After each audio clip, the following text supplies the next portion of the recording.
It's great. Anyway, I don't want to talk about Starfield right now. You know what I want to actually talk about? Not Starfield. Not space pirates. But pirates in the water. Pirates in the East Blue.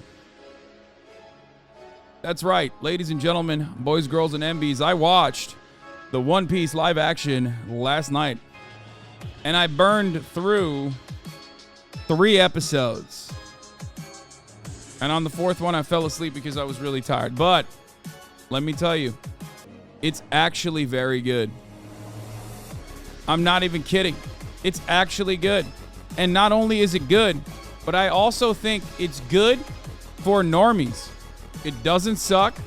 And it also, quite literally, is good for normies. If you are not familiar with One Piece, you could probably watch it, and appreciate it as well. It's a good introduction to the sequence, to the series. I have some questions about it, but I think normies will watch it and normies would like it. You don't want to know why? I was watching it, but my mom starts watching it. While I'm watching it, I'm like, Mom, what are you doing? She's like, this seems good. Like, this is a fun thing to watch. Like, I'm invested.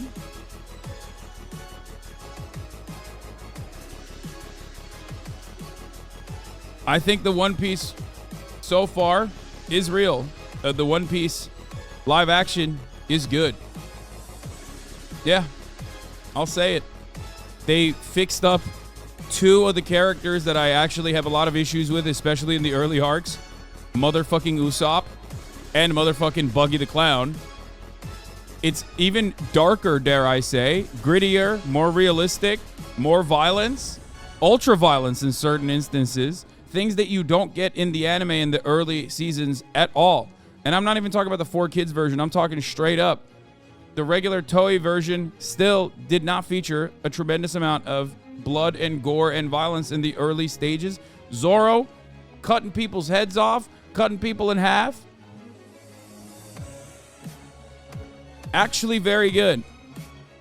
Now, of course, Matt, who I trust, has taken a lot of creative liberties in, like, storytelling. Okay. But overall, I think they've done some pretty decent narrative changes that ultimately work well. And the fight sequences are awesome. And, dare I say, even the CGI is pretty good for an adaptation. It went above and beyond my expectations. The one thing I will say is that one thing that absolutely excelled was not the character design, was not the live action fight sequences. It wasn't Nami in general, even though Nami is incredible. They've done a really good job with Nami. It's the world. The sets are insane. They pop out. I can't understand how they took, like, the actual design that is fucking animated, drawn, and brought it into the real world. It is so incredible.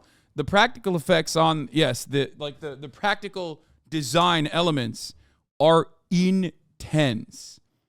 Like, they are insane. They excel so much that the background becomes, in certain instances, the foreground. I haven't seen Baratie yet. I'm on episode 3. But, like, in Syrup Village, when you go into the beautiful villa, you're like, wow, this is kind of crazy. Like, this is actually... The set design is out of control. And I think it plays a really good job of helping you get immersed. Obviously, I do have the same issues with, like, Garp not throwing the cannons or Luffy refusing to get food. That was weird. Or Nami putting the thing that she stole back. Like, there are moments where you're like, what the fuck's going on? This is not This is unceremonious. This is not what this character would do. But having said that, they made Usopp likable, which is incorrect and bad. Yes, they made Usopp likable, which I like. So compare with Death Note and Cowboy live action? Well, I can't because I've never watched Death Note or Cowboy Bebop's live action because I did not want to do that to myself. I did not want to do psychic damage to my brain like that, which is precisely the reason why I didn't actually watch that. However, I did watch this, and let me tell you, it's fucking great. It's great. You want to hear something crazy, though? They don't have a Japanese version or even subtitles, bunch of languages, but not Japanese. It probably is not playing in Japan. That's probably why. Okay, one other issue is the snails are too realistic, which is kind of gross. The snails are kind of gross. I feel like people are going to get thrown off by the snails. Especially when Garp is feeding one lettuce. I was like, this is too much. Why did you do this? It's a little too much. But yeah, it's really sick. The Japanese dub used the OG anime voices for the Straw Hat Crew. Oh, that's awesome. Wow. That's gonna bang. Okay. Bro, this tattoo artist who I have a few pieces just posted a half-finished portrait of you she's doing on somebody. Wait, what? Really? What the fuck? So Zoro is incredible. The only issue is, I think, with Zoro is that like maybe they could have made him a little bit more goofy. Like they made him too cool. Or like Zoro does have some goofy elements to him. Like he gets lost a lot, or he's like supposed to be kind of a drunk or whatever.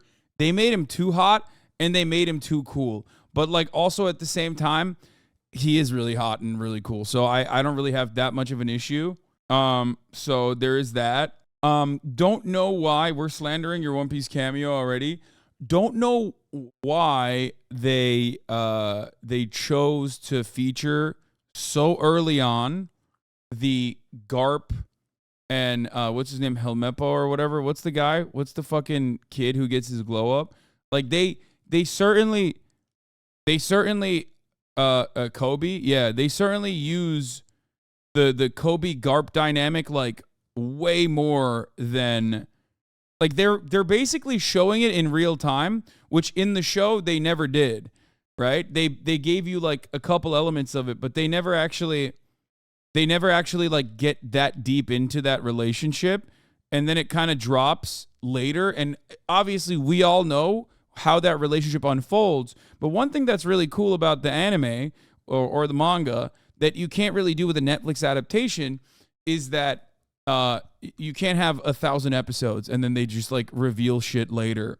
I wonder in my mind if that will possibly play a role in the way people consume it. Like, because that is a huge part of One Piece is that you things that happen in the first season are important, 1,000 episodes later, right? Kobe is so much less annoying than in the anime.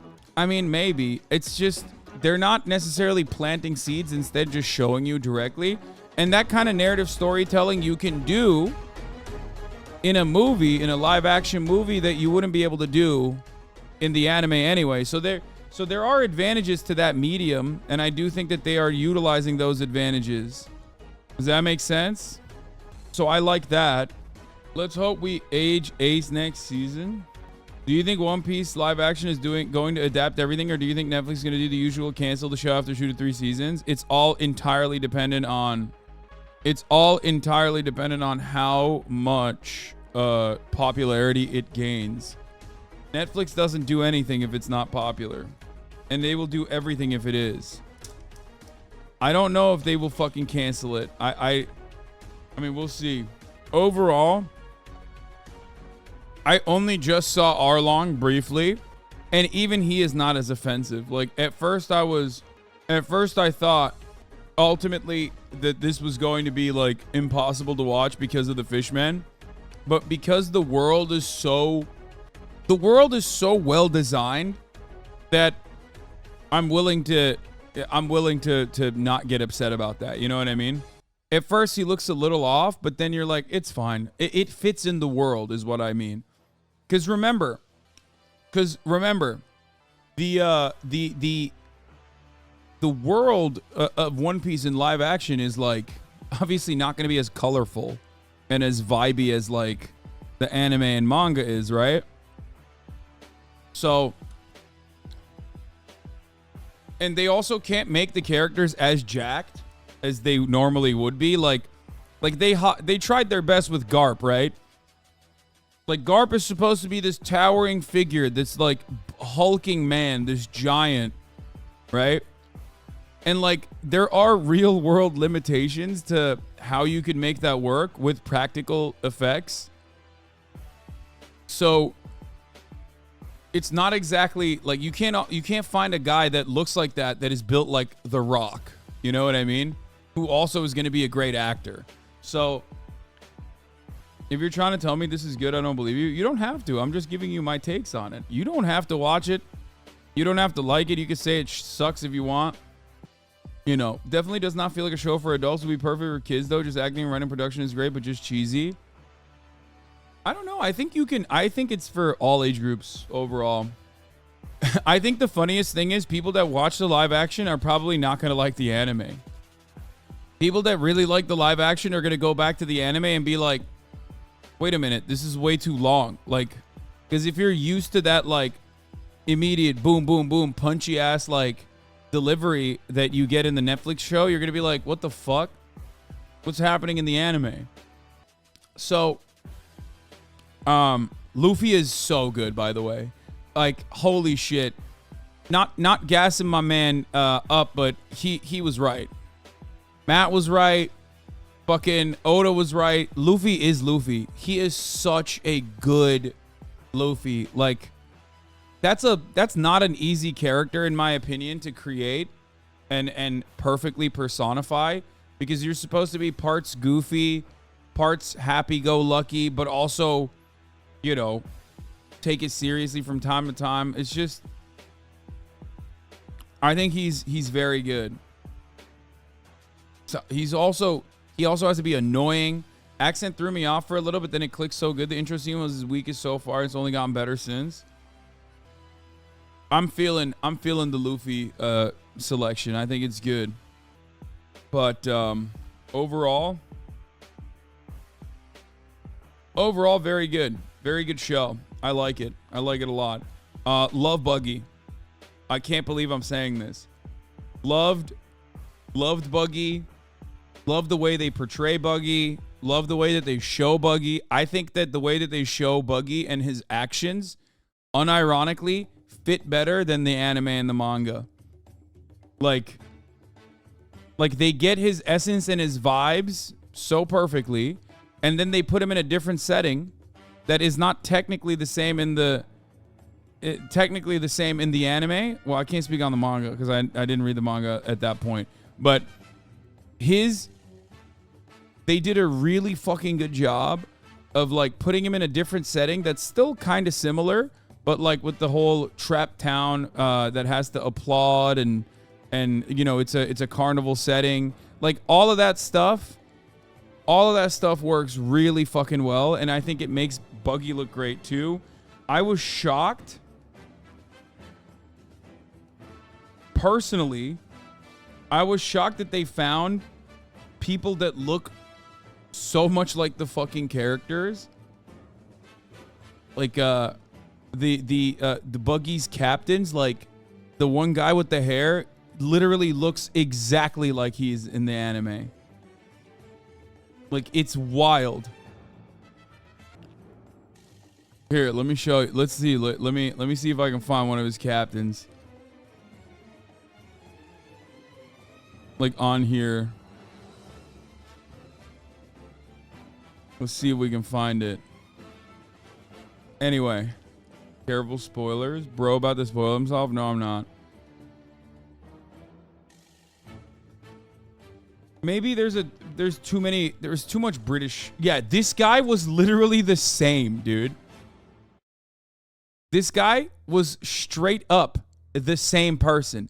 I do not know how they were able to do this, but they found like the actual person from the fucking panel. It's like a 1-to-1.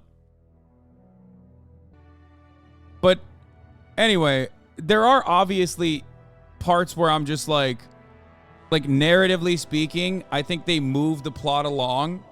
Like obviously Syrup Village is not a one-to-one.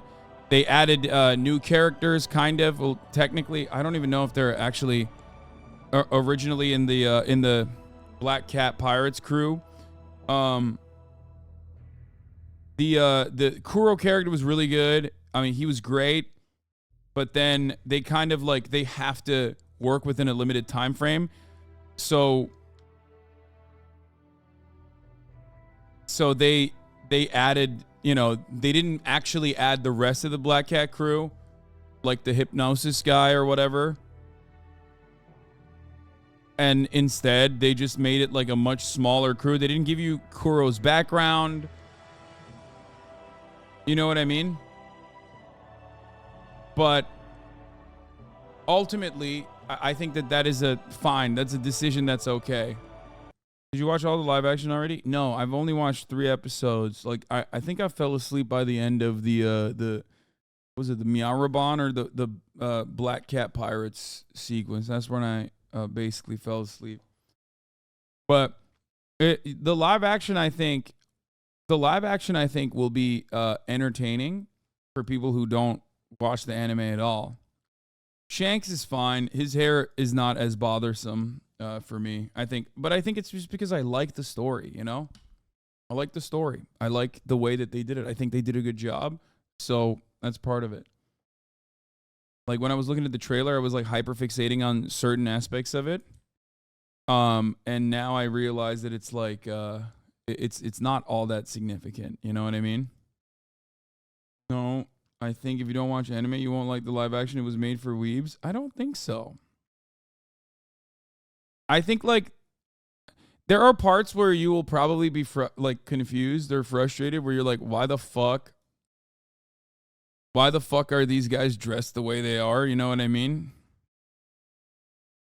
But I think you could appreciate it. It's still pirate stuff, but it's still mad fucking weird. Yeah, there is weirdness in it for sure. But it's the medium is accessible to a certain degree because it's like